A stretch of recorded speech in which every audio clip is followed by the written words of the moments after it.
Assalamualaikum warahmatullahi wabarakatuh. Kami dari kelompok 10 beranggotakan saya di Celala dengan nomor BP 210 70 20 dan Fauzi Harmen dengan nomor BP 210 70 49. Di mana video ini merupakan bentuk presentasi dari materi pengendalian internal dan risiko kendali dengan mata kuliah Auditing 1 yang diampu oleh Ibu Sukartini SE MKom AK.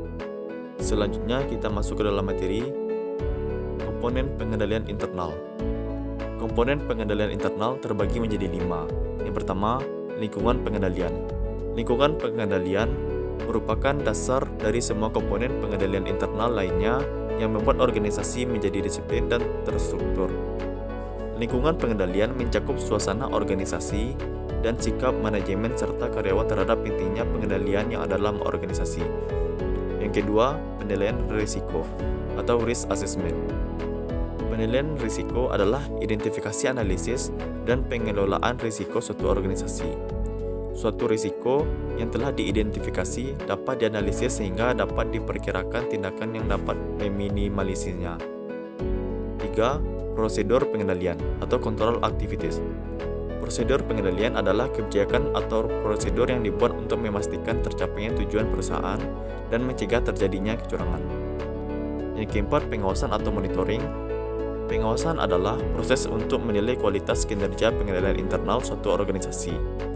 Pengawasan dilakukan untuk menemukan kekurangan serta meningkatkan efektivitas pengendalian internal. Yang kelima, informasi dan komunikasi atau information and communication. Informasi diperlukan dari pihak luar perusahaan.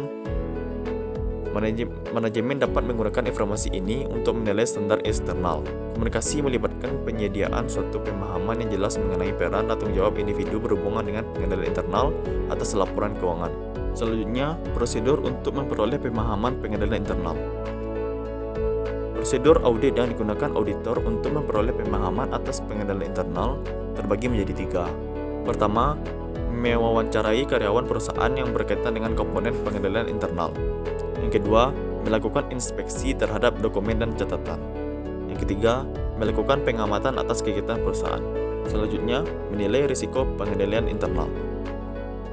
Menilai risiko pengendalian merupakan suatu proses mengevaluasi efektivitas pengendalian internal suatu entitas dalam mencegah atau mendeteksi salah saji yang material dalam laporan keuangan. Langkah-langkah dalam proses penelitian ini terbagi menjadi 5. Yang pertama, mempertimbangkan pengetahuan yang diperoleh dari prosedur untuk memperoleh suatu pemahaman. Yang kedua, mengidentifikasi salah saji potensial. Ketiga, mengidentifikasi pengendalian yang diperlukan. Yang keempat, melaksanakan pengujian pengendalian. Dan yang kelima, mengevaluasi bukti dan membuat penilaian. Ada 4 penilaian spesifik yang harus ada pada awal penilaian risiko pengendalian. Yang pertama adalah menilai apakah laporan keuangan bisa diaudit. Yang kedua, menentukan risiko kendali yang telah dinilai didukung oleh pemahaman yang diperoleh. Yang ketiga, menilai apakah mungkin bahwa risiko kendali yang dinilai lebih rendah bisa didukung. Yang keempat, menentukan risiko pengendalian sesuai yang telah dinilai. Menguji pengendalian.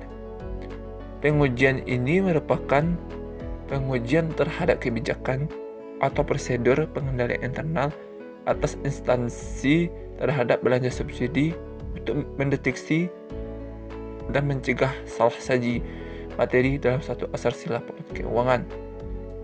Selanjutnya, hubungan risiko pengendali terhadap ruang lingkup pemeriksaan. Jika pengendalian internal suatu usaha melemah, maka kemungkinan terjadinya kesalahan, ketidakakuratan, ataupun kecurangan dalam perusahaan sangat besar. Bagi akuntan publik, hal tersebut menimbulkan risiko yang sangat besar. Dalam arti risiko untuk memberikan opini bahwa tidak sesuai dengan kenyataan. Jika auditor kurang hati-hati dalam melakukan pemeriksaan dan tidak cukup banyak bukti yang mendukung terhadap pendapat yang diberikannya. Selanjutnya, audit berbasis risiko. Menurut dari definisi, audit berbasis risiko merupakan metodologi pemeriksaan yang dipergunakan untuk memberikan jaminan bahwa risiko yang ada sudah dikelola dengan baik, serta ada batasan yang telah ditetapkan terhadap manajemen yang tidak berdampak terhadap tujuan perusahaan. Contohnya, jika kalian ingin cepat menghindari risiko, berpikirlah seperti pelaku kecurangan. Kalau kalian diberikan uang untuk satu pengolahan, kira-kira bagaimana akan terjadi sebuah kecurangan? Pendekatan inilah yang efektif dan mempermudah auditor dalam identifikasi risiko. Risk-based audit dilakukan dengan identifikasi risiko terlebih dahulu. Untuk bisa mengetahui risikonya, kita harus mengenali siapa kliennya, proses bisnisnya seperti apa, dan mencari risiko salah sajinya berada di mana. Oleh karena itu, hal ini butuh pengetahuan dan pengalaman yang lebih. Ketika sudah menemukan risikonya, kita akan melihat terkait kuat atau lemahnya tes kontrol yang diketahui akan berpengaruh terhadap substantifnya. Selanjutnya, yaitu bagian dari tools atau atlas. Audit adalah suatu proses kontrol pengujian terhadap infrastruktur teknologi informasi di mana berhubungan dengan masalah audit finansial dan audit internal. Salah satu penggunaan istilah tersebut adalah untuk menjelaskan proses penilaian dan evaluasi pengendalian internal dalam IDP. Beberapa software yang dapat dijadikan tools dalam melakukan audit teknologi informasi adalah: yang pertama ada Niper, yang kedua Picalo, yang ketiga ada PowerTech Complication Assessment, yang keempat Nessus, yang kelima Metasploit Framework, yang keenam Nmap, yang ketujuh Virus Heart.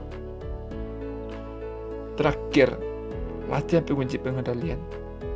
Pengujian pengendalian yang dilakukan untuk menilai efektivitas dari pengendalian internal yang dimiliki oleh perusahaan klien. Pengujian ini dilakukan untuk mendukung pengurangan penilaian risiko pengendalian. Contoh dari pengujian pengendalian atas efektivitas pelaksanaan proses persetujuan kredit prosedur yang dilakukan. Yang pertama adalah meminta keterangan dari manajemen perusahaan pada karyawan yang tepat, memeriksa dokumen, catatan, dan laporan keuangan. Yang ketiga, mengamati aktivitas yang berkaitan dengan pengendalian. Yang keempat, jumlah bukti tergantung kepada. Yang kelima, luas bukti audit. Yang keenam, pengurangan risiko pengendalian yang direncanakan. Sekian pemaparan materi dari saya mengenai pengendalian internal dan risiko kendali internal. Saya Fauzi Harmen. Assalamualaikum warahmatullahi wabarakatuh.